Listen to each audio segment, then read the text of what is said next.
So I want to take a couple minutes and talk about personal power and influence. Personal power, my definition of personal power, is the ability to influence the behavior of other people even when you have no authority over them. Okay, you have no authority over your customers. They don't work for you. You're not their boss. But yet we need to be able to influence our customers.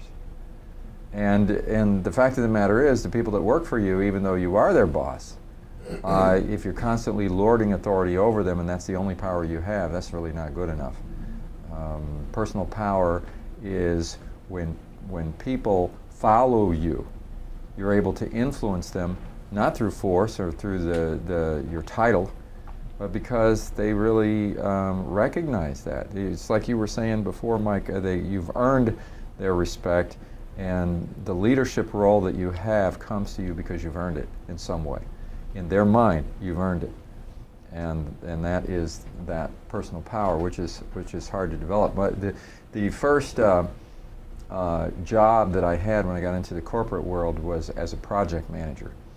And even though they called it manager, I had no one reporting to me.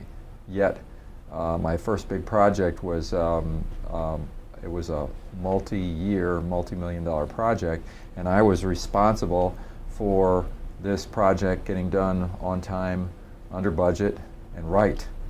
And I had nobody reporting to me. So all the people who were working on the project were people that I was responsible to get them to do their job, but I couldn't force them to do anything. They all had line managers over them.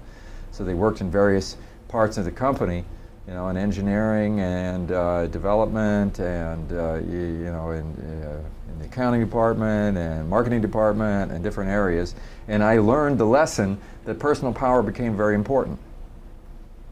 And it's all about the kind of relationships you develop with people. And there's sometimes when their boss is saying, you got to get this done, and I'm saying, but you're behind on your part of the project, and you got to get this done.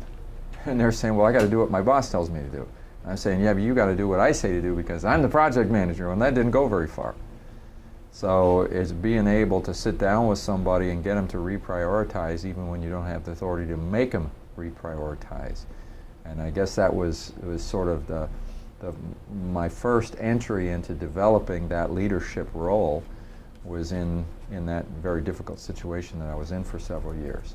But that ability to influence other people becomes important. So personal power influence is the power to influence the behavior of other people. It's the power to change the outcomes with difficult people and in difficult situations. When you have people who are resistant to what you want to do, and they're argumentative, and they don't want to do what you want, that ability to change the outcome that would naturally happen when you have a difficult person. It's going to go their way, but you change that. The power to play a leadership role when no authority has been given to you. And I think for all leaders, this becomes a really important thing.